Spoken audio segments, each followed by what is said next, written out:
Hello students, आज हम पाठ 5 दादास पत्र मराठी सब्जेक्ट का देखेंगे। यहाँ पर यह जो पत्र है यह आयशा नाम की एक लड़की ने अपने भाई को लिखा है। बड़े भाई को मराठी में क्या कहते हैं? दादा। इसलिए यह पत्र है दादास पत्र, मतलब दादा को लिखा गया पत्र। इस पत्र में आयशा ने अपनी सहल के बारे में जो वर्णन है उससे बताया है। मतलब वो पिकनिक पे यानी सहल पर गई थी, तो वहाँ पर उसने क्या क्या देखा वह सब उसने यहाँ पर अपने भाई को पत्र में लिखा हुआ है। यहाँ पर दिनांक दी है 25/1/2017 और आगे पत्र यहाँ शुरू होता है। देखिए, प्रिय दादा, मतलब बड़े भाई को क्या कहा है उसने? दादा। सप्रेम नमस्कार दादा, कालच मी सहलीला जाऊन आले. अरे इतकी मजा आली काय सांगू. या महिन्यात विज्ञान केंद्रातर्फे आमच्या शाळेत पक्ष्यांसंबंधीची चित्रफित दाखवली. यह जो पत्र है आयशा लिख रही है अपने भाई को, बता रही है कि मैं कल ही सहल पर जाकर आई हूँ और बहुत मज़ा आई वहाँ पर। और हमें इसी महीने में विज्ञान केंद्र की ओर से क्या दिखाया गया था? एक पक्षियों के बारे में एक हमें चित्रफित, मतलब एक छोटा सा न्यूज़ रील दिखाई थी। मतलब उनके बारे में हमें बताया गया था, दिखाया गया था। ती पाहून आणि तेव्हा ताई दादांनी सांगितलेली माहिती ऐकून यावर्षी शाळेची सहल एखाद्या अभयारण्यातच न्यायची असा हट्ट आम्ही शिक्षकांजवळ धरला। तो आयशा बता रही है कि मैंने देखा था वो पक्षियों के बारे में हमें जो चित्रफित दिखाई गई थी। मतलब जैसे हमें छोटा सा एक पिक्चर दिखाया जाता है ना प्रोजेक्टर पर, उस तरह से उन्हें दिखाया गया था। वो सब देखने के बाद उससे बहुत अच्छा लगा और उस साथ ही घर में भी उसके बड़े भाई बहनों ने इसके बारे में उन्हें जानकारी दी। तो यह देखकर सारे बच्चों ने टीचर के पास हट्ट किया मतलब जिद की कि हमें भी एक पक्षी अभयारण्य में लेकर चले। सहलीच्या दिवशी आम्ही पहाटेच निघालो.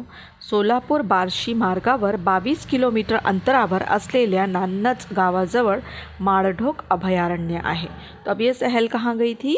सोलापुर बार्शी एक मार्ग है, रास्ता है, वहाँ से 22 किलोमीटर अंतर पर नान्नज नाम का एक गांव है और उसके पास में माळढोक अभयारण्य है। माळढोक पक्षी है एक, जिसके बारे में यहाँ बताया गया है। ठरलेल्या वेळी आम्ही तिथे पोहोचलो. अभयारण्यातून फिरत असताना सर सांगत होते की भारतातून नष्ट होण्याचा मार्गावर असलेला माळढोक या अत्यंत देखण्या पक्षाला वाचवण्यासाठी वन विभागानं हे अभयारण्य घोषित केलेलं आहे। मतलब जिस अभयारण्य में यह सहल गई थी वह अभयारण्य माळढोक नाम के पक्षी का है। देखो यहाँ चित्र दिखाया गया है, माळढोक नाम का जो पक्षी है वह उनका अभयारण्य था और उस स्पीशी को, उस जाति को बचाने के लिए गवर्नमेंट ने उसे माळढोक अभयारण्य ऐसा नाम दिया है। माळढोक पक्षी शेतकऱ्याचा मित्र है। मतलब ये पक्षी को जो किसान होते हैं उनका मित्र माना जाता है, कारण शेतातील किड्यांवर तो गुजराण करतो। मतलब खेत में जो भी कीड़े मकोड़े होते हैं ना, उन्हें खाकर ये अपना दिन निकालता है। हा पक्षी वर्षातून एकदाच अंडी घालत असल्याने त्याची संख्या कमी आहे। देखो, यह साल में सिर्फ एक बार ही अंडे देता है, इसलिए इन पक्षियों की संख्या बहुत कम है। शिवाय इतर प्राण्यांनी माळढोक पक्ष्यांची अंडी तुडवली तर संख्या आणखीनच कमी होते।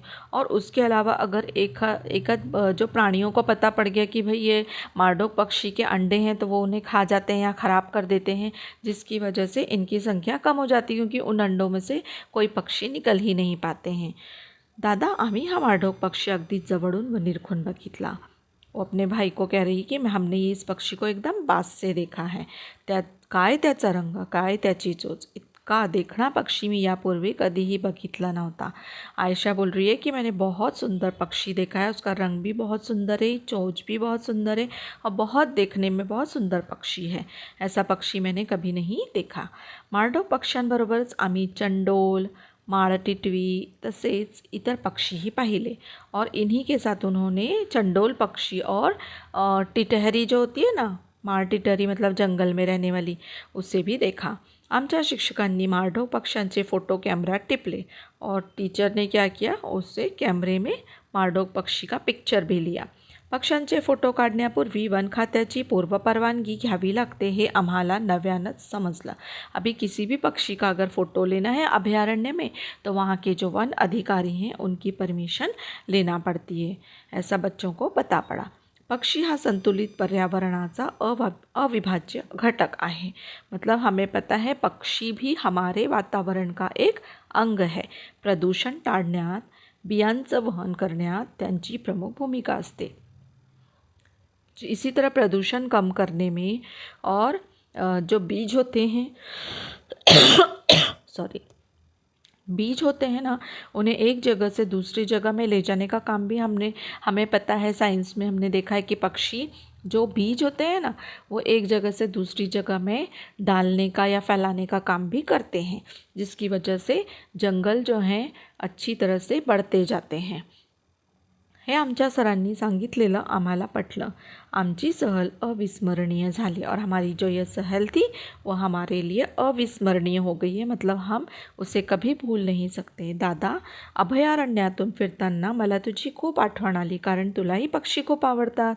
अब आयशा को पता है कि उसके दादा को जो पक्षी हैं बहुत पसंद है, इसलिए जब वह सहल में घूम रही थी अभयारण्य में तो उसे अपने भाई की याद आ रही थी. इकडे मी आई बाबा मजेत आहे. मतलब मैं, अम्मा और पिताजी अच्छी तरह हैं. तू कैसा है? तू कसा आहेस? तुझा अभ्यास कसा सुरू आहे? तेरी पढ़ाई कैसी चल रही है? पत्र मिळताच तुझी खुशाली कळव और पत्र मिलते ही तू कैसा है वह हमें बता. आम्ही तुझ्या पत्राची वाट बघत आहोत आणि हम तुम्हारे पत्र की कल का रास्ता देख रहे हैं, राह देख रहे हैं. इस तरह से ये पत्र है जो आयशा ने अपने बड़े भाई को लिखा हुआ है. तुझी बहन आयशा, यह एक पत्र लेखन है ना. और इसके जो प्रश्नोत्तर हैं इसमें एक दो वाक्य के प्रश्नोत्तर हैं जो मैं अभी आपको दूंगी.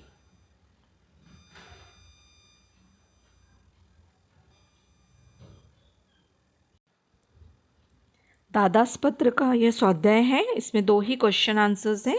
सो ये देखिए, प्रश्न पहिला, खालील प्रश्नांची 1-2 वाक्यात उत्तरे लिहा. इसमें अ है, विद्यार्थ्यांनी अभयारण्यात सहलीला जाण्याचा हट्ट का धरला. मतलब स्टूडेंट्स ने, बच्चों ने अभयारण्य जाने की जिद क्यों की. उत्तर है, विज्ञान केंद्रातर्फे शाळेत पक्ष्यांसंबंधीची चित्रफीत दाखवली. ती पाहून आणि इतरांनी सांगितलेली माहिती ऐकून सगळे विद्यार्थ्यांनी अभयारण्यात सहलीला जाण्याचा हट्ट धरला. उन्हें विज्ञान केंद्र की ओर से क्या दिखाया गया था? चित्रफीत दिखाई गई थी, है ना. और वह देखकर और सभी लोगों ने जब जानकारी दी थी पक्षियों के बारे में, तो यह सुनकर सभी विद्यार्थियों ने अपने शिक्षक के पास अभयारण्य जाने का हट्ट किया, यानी जिद की. नेक्स्ट क्वेश्चन है, अभयारण्यातून फिरताना सरांनी विद्यार्थ्यांना माळढोक पक्ष्याबद्दल काय सांगितले. माळढोक पक्षी के बारे में जो सर ने विद्यार्थियों को क्या समझाया. उत्तर है, सरांनी सांगितले माळढोक पक्षी शेतकऱ्यांचा मित्र आहे. सर बोले कि माळढोक पक्षी जो है वह जो किसान है उनका मित्र है, कारण शेतातील किड्यांवर तो गुजराण करतो. खेत में के कीड़े जो होते हैं वो खाता है.